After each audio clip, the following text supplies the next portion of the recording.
Ikaw, ano masasabi mo doon na yung nangyayari ngayon sa Senado about impeachment, Mac?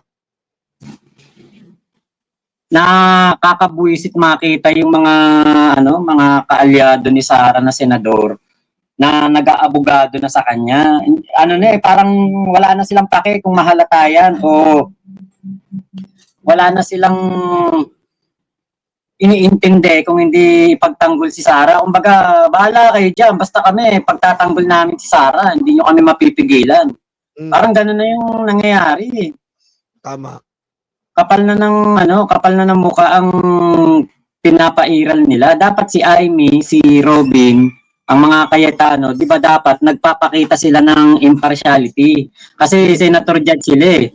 Kaya lang, sa tinatakbo ng impeachment, kitang-kita na kagad. Alam na natin kagad naman kahit nga nung hindi pa nagsisimula impeachment, alam na natin na iboboto niyan. Kapag nagkabotohan na, i-acquit nila si Sara. Isa-save nila yan. Garapalan. Ayan nga yung Tol, yung maraming tanong ng ating mga kababayan at mga subscriber. Paano yan, Nyolong? Paano yan, Makmak? 16 votes ang kailangan. Parang malabo tayo makaakyat ng 16 votes. Paano yan? Sasabihin nila. Ikaw, Tol, anong opinion mo dyan? Actually, ako nung mga simula ng impeachment, nasabi ko to na sa isa kong vlog, sabi ko, alam naman natin na mahirap i-impeach si Sara kasi 16 ang kailangan na boto.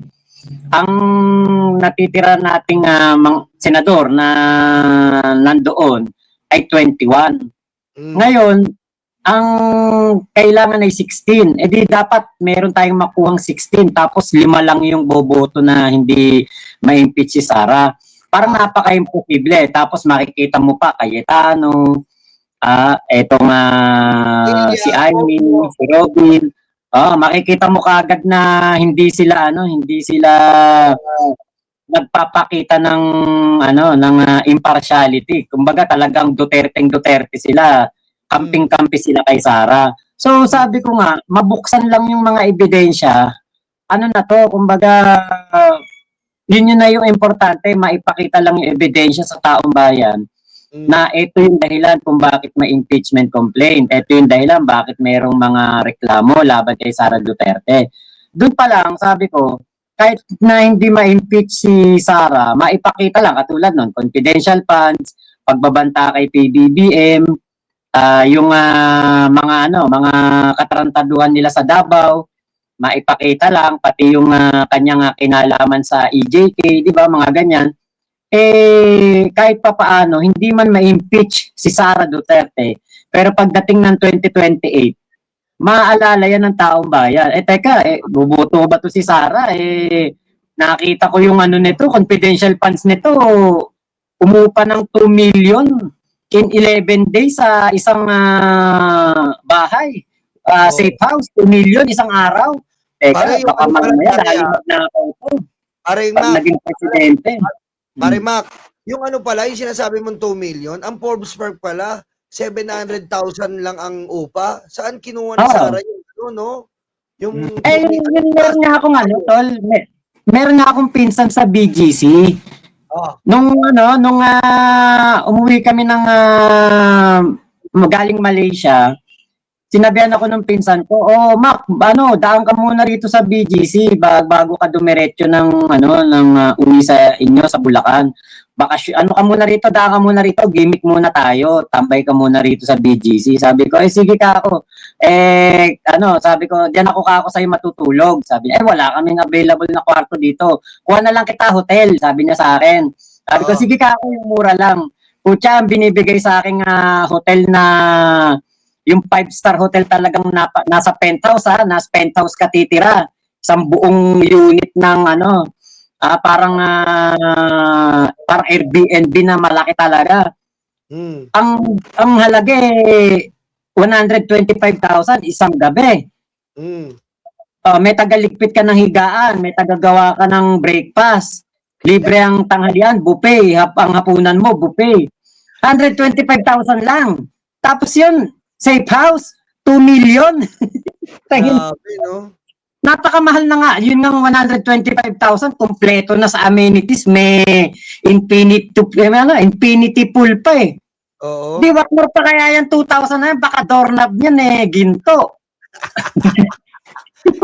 Baka ang kinakain ng ski. Oy! Pikwa, ano nangyayari sa'yo? Oy! Parang robot si Tol Pikwa. Pikwa! Ba't ganyan yung ano mo, signal sa'yo mo? Nagugutom na ako. Gusto ko ng catering. Aray ko. Tol, ba't ganyan? Naglalagpak ako. Ayun no, sabi ko, Nyolo, kain tayo uli kila Sangkay. Ang sarap. Aray ko. Hindi, para sa Mukbang tayo. Hindi, para sa akin naman, Tol Mac, ang sa akin naman, sa akin, hindi na importante rin sa akin yung 16 votes. Ang importante sa akin dito, mabulatlat na yung katarantaduhan ni Sara Duterte. Yun pare, di ba? Yun, kita mo ngayon, no? Tama. Di ba? Sobrang tanga na ba ng Pilipino na nakikita nyo ng ganyan? Susuportahan nyo pa rin? My God, di ba? Oh. Eh kapag nga ikaw DDS ka pa rin hanggang ngayon eh, napakaengot mo na niya. Kasi imaginein mo si Sara Duterte ay nagbubulsa ng pera, maliwanag na maliwanag. Oh, kahit nga si Robin Padilla, hirap na hirap ipagtanggol si Sara. Ano sabi ni Robin? Oh, ikaw ba alam mo ba na na malaki ang tulong nitong confidential funds sa panlaban sa terorismo? Oh, tinatanong niya na yun mismo dun sa auditor Oh. Eh kung tutusin, totoo, malaki talaga tulong ng confidential funds laban sa terorismo kung gagamitin mo talaga. Eh katulad nga pinapaliwanag ni Robin. Eto anniversary ng NPA, hindi mo ba alam na malaki na itulong nito? Baka ang punto ni Robin, baka ginastos doon yung pera ng confidential funds. Kung susumahin mo, kung ikaw talaga gagamitan mo lang ng utak at matalino kang mag-oobserba, teka po, bakit nyo ngayon nasasabi na itong pera ng confidential funds ay nagamit para sa sa ma-anibersaryo nitong mga grupo na ito, mga NPA? Ibig sabihin, meron pala kayong paraan para magdahilan o kaya gumawa ng report na ito, ginamit ka itong pera para pangontra sa pag-atake ng NPA. Hindi nilagay ni Sara. Napakadali lang naman, di ba? Kung yan, nilagay ni Sara. Ma-anibersaryo kasi NPA. Intel report na Kumuha kami ng mga Intel. Binayad namin. Hindi pa sa usapan. Walang impeachment trial. Nag-recall ko yata itong StreamYard. Tingnan nga si Pikwa. Nagchachapi ka na rin. Pikwa. Talaga ba? Baka sa signal. Ikaw lang ba dyan sa inyo? Ikaw naman nagchachapi. Si Pikwa naman malinaw. Ano ba to? Okay na ba? Babalit ako. Sige. Humihina signal tol eh.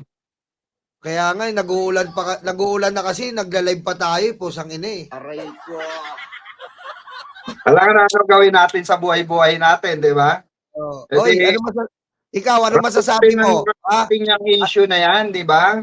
Oy, ano masasabi mo? 16 votes. Makukuha ba natin? Anong mga sabi mo dyan sa 16 votes? Kasi sabi ng mga subscriber, tinatamad na ako. 16 votes, hindi naman makukuha yan. O, ikaw? Ano? 16? Di ba 16 votes ang kailangan para ma-convict? Sabi ng ibang subscriber, tinatamad na ako, hindi naman nila Ako, sa totoo lang, real talk. Hindi naman kasi pagbabasihan dyan to lang ang tawag dito, ang botohan ng both side. Ang pagbabatayan dyan, kailangan pagbatayan nila dyan, ebidensya.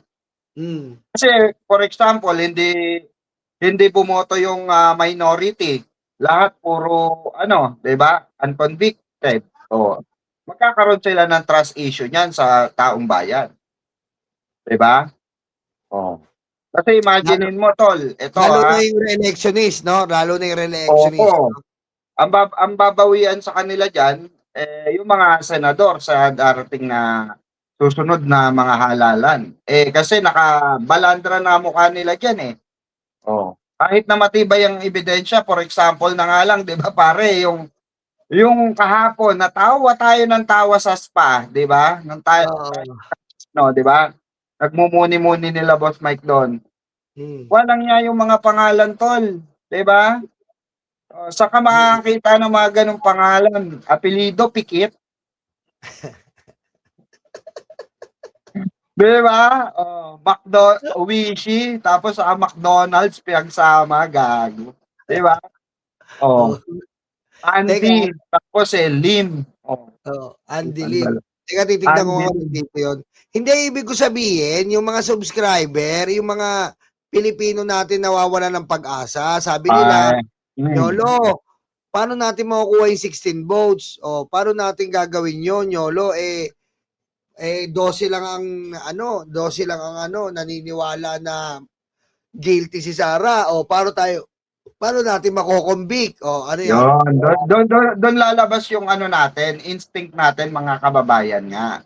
Na if ever na hindi makonvict si Sara dahil sa political color, 'di ba? Sabihin na nating pro Duterte sila, diyan natin makikita yung justice system natin nakukuha pala sa kung kalyado ka o hindi ka kalyado. Kasi si Pangulong Bongbong Marcos, mga kababayan, pinanindigan niya. Ultimo pinsan niya, sinabi niya, harap-harapan. Kakasuhan ang aking pinsan. Diba? No political color, no political agenda when it comes to pananagutan, 'di ba? Yan ang maganda. Diyan natin makikita, mga kababayan, pag hindi nakakuha ng 16 votes, diyan natin makikita kung gaano ka-corrupt, kung gaano katarantado yung mga senador na natira na hindi bumoto. Diba? Kaya totoo yung sinabi mo, kaya bilib ako kay BBM nito nga lang nakaraang Sony. Diba si Uncle Martin Uncle Martin? Diba? Dinamay niya si Uncle Martin. Ako, kahit pinagtatanggol ko si Uncle Martin, siyempre, mga kababayan, doon mo makikita yung talagang pagka-leader ni BBM na hindi siya leader ng kanyang pamilya, hindi siya leader ng kamag-anak, leader siya, pangulo siya ng Pilipinas. Di ba, Boss Mac? Diba, pre? Tama. Actually, yung hindi boboto para ma-impeach si Sara, yung mga kaalyado ni Sarang senador, kahit na kulang na lang isubo yung mga ebidensya, katibayan ng pagnanakaw, pagbabanta ni Sara Duterte, magiging na rin yan, magiging tatak na nila yan na, kinonsinti nyo si Sara. Mga konsentidor kayo. Eto, kitang-kita naman dito, actually, sa isa pa lamang na witness, yung kay Wamil, yung si Attorney Wamil ng IPCAW. Hindi pa naisasalang itong bago, itong si Silene. Na kagad kung ako ang senator judge, iboboto ko na kagad. Guilty na kagad yan eh. Matindi si Marcoleta. Pucha, hindi pa hindi pa tawag dito, hindi naman umaattend ng impeachment trial. Yun daw yes vote niya, dapat daw ano ba tawag dito, yung yes na hindi siya ma-impeach si Sara, o yung boto niya na hindi ma-impeach si Sara, dapat daw ma-counted. Hindi ka nga umaattend ng impeachment trial dahil nakakulong ka Oy, Ate Janet, hello po. Ma'am Janet, salamat po, Ma'am Janet. Ito po. Oy, Ma'am Janet, salamat po, Ma'am Janet. We love you so much. Here. Hi, Mac. Patambay po. Thank you po, Ma'am Janet. Ayan, mga Iskonian. Taga Hong Kong yan. Sa Hong Kong din yan si Ate Janet. Nagpalipad din sa akin nung nakaraan yan, si Ma'am Janet. Hindi kasi, nung pumunta kanila, Boss Mike, sa Hong Kong, hindi kami nataon na off day ng mga OFW. Parang dumating yata kami doon Lunes, tapos uuwi kami Biyernes. Kaya hindi kami mga nakapagkita ng mga taga Hong Kong na iba. Kaya nga gusto ng mga ng mga iba nating tropa pips, pag pumunta daw ng Hong Kong, itaon ng linggo para ma-meet sila Boss Mike. Mm. Eto tol, maiba ako May tanong Go. ako sa inyo. Go. Sa tingin nyo mga tol, itong impeachment ni Sara, mai-impeach ba siya rito o sa tingin nyo, nagsayang lang tayo ng panahon? Kumbaga nag-aksaya lang ng budget para dyan sa Kasi marami nagsasabi na parang yun nga, sumusuko na, di ba, na parang wala namang mangyayari. Yun nga, kagaya ng sinabi mo, Tol Nyolo, na hindi makukuha 16 votes. Kayo, anong pananaw nyo rito na sayang ba lahat to o Hindi. sagang makukonvict si Sara rito? Mako-convict yan pare kasi nga Oh. para sa akin nga sabi ko nga hindi man makonvict si Sara, the fact na nabulatlat na expose ang kanyang katarantaduhan, mahalagang factor na yon. Pero mo nga sabi ni Tol Makmak yung 2 million per day na safe house. Bukod pa doon, yung mga confidential funds na ginago niya na kung san pinangalan lang. Tapos yung mga sa DepEd na nagkaroon siya ng matindi doon yung pagkain na binili niya ng bultuan, nasira lang, na pwede naman unti-unti. 'Di ba? Ako, naniniwala ako na kapag sabi nga ni Makmak din kanina, yung mga boboto ng yes ay boboto. Nakuha nyo? Yung mga boboto ng yes ay boboto. Ano ibig sabihin? Yung mga bumuboto ng yes, boboto! Aray ko. Oh. 'Di ba? Yung mga yes na i-acquit si Sara na walang sala, yes, walang sala, mga boboto, bobo. Aray ko. Ako rin malaki paniniwala ako, Tol, makukonvict Kasi yun nga, isa sa iniisip ko, yung malabong isaalang-alang ng mga senador, no? Kahit kapartido ni Sara o ng PDP, malabong nila yung prinsipyo nila na sinumpaan sa taong bayan. 'Di ba? Na sila ay public servant natin ng taong bayan, hindi public servant ng kung sinong Poncio Pilato, 'di ba? Kaya ako sa tingin ko mako-convict siya diyan. Especially nilatag naman na yung mga ebidensya, very clear, 'di ba? O imagine niyo mga kababayan, mga tol, 2 million pesos sa isang araw doon sa safe house pa lang, doon katakataka na 'di ba? Wala kahit na sinong tarantado na 'di ba kukuha ng safe house na ganun kamahal. Si Sara lamang po. Si Sara lang yung tarantado na kukuha. Dahil tarantada nga may ketek nga may sapak sa ulo Inaaway ka patay ka na, Pikwa. Pikwa, ano masasabi mo yan ngayon? Inahamon ka. Ano ang sabi? Bobo ka pala. At bangag, hindi nyo, nakita may resibo lahat. Puta, may resibo ba yun? Resibo na tawag mo ron, acknowledgement receipt, pare. Eto eto papaliwanag ko sa iyo Ako nagtrabaho ako, sa mga liquidation. Okay? Yang acknowledgement receipt ay kailangan naka-attach diyan yung original receipt.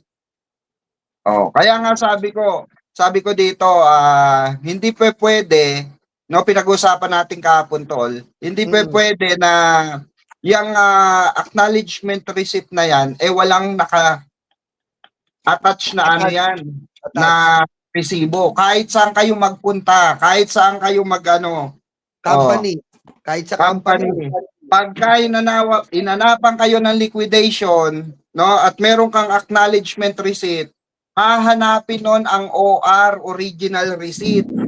Hindi mo pwede sabihin, ay sa Baclaran po namin binili yan. Kung sa Baclaran mo binili yan, meron at meron yan. Hindi mo awalan yan ng resibo. Kahit BIR number, meron yan. Wag kami ang tulonggisin nyo kasi kami, kahit papano naman may pinag-aralan kami, mga DDS, mga DD shit. Kung kayo nauuto dahil wala kayong pinag-aralan, ibahin nyo kami. Milyon po ang nililiquidate ko. Dati sa trabaho ko, hindi ko nababanggit company yon at kung baka sugurin nyo pa. Ako, milyon-milyon ang inaano ko, pre. Nililiquidate ko. Kaya alam ko yung mga ganyang klase ng kalakaran ng liquidation. Saka yan, pare, pag sinubmit mo yan, hindi dyan, yung sinasabi ni Aimee na tanga. Tanga-tanga din to si Aimee. Yung sinasabi ni Aimee na, so ibig sabihin, pag nagkamali ka ng liquidation, ibig sabihin, hindi pa yun yung final. Pwede pang ulitin. Tanga, hindi ganun yon. Pag sinubmit mo yon, automatically that was final. Final na yon. Hindi pwedeng, para mo na rin sinabi, for example, ako yung OWA, ako yung mag-o-audit, para ko na rin sinabing, ay mali po ito, pakicorrect. Hindi po ganun ang pag-o-audit. Kung ano yung pinasa sa'yo, yung ang i-audit mo, at kung may nakita kang klase ng anomalya at hindi tamang pag-o-audit, that's the time na questionin mo saan ginamit to, saan. So, pero hindi mo na para ipakorek pa sa kanila yon. Kung ano yung mali nila ron, yun yung kailangan nilang ibalik. Kaya nga merong pinababalik sa OBP Kasi nga, merong mga listahan doon ng mga overprice. Ganun yon. Ito si Aimee, tanga-tanga din to eh. Malinaw yan. Ipinipilit yung gusto niya eh. Tol, Tol. sagutin ko yung tanong ni Kwa kanina. Tol. Yung tanong mo, Pikwa, kung mako-convict si Sara o ma-impeach. Ako kasi, kinuwenta ko na yung mga senador kulang talaga tayo. Tol. Ay, sige, papalit ako, kaya talaga nag-ano. Nag-i-static. Sayang eh. Diba? Sayang mga kabayan eh. Ay, nako, mga DDS. Kasi kayo, mga DDS, wala kayong alam, palamunin kayo na, palamunin lang kayo eh. Okay. Ang kadalasan pa nilang kinakain, pre, mga kalyo. Mga palamunin lang kayo eh. Wala kayong alam sa mga ganitong bagay eh. Kailan ba huling hawak nyo ng resibo? Aray ko. Diba? Naglolo ko talaga eh. Naglolo ko. Mga babayan, babalik tayo sa babalik po tayo, ayusin lang natin yung signal. Babalik tayo.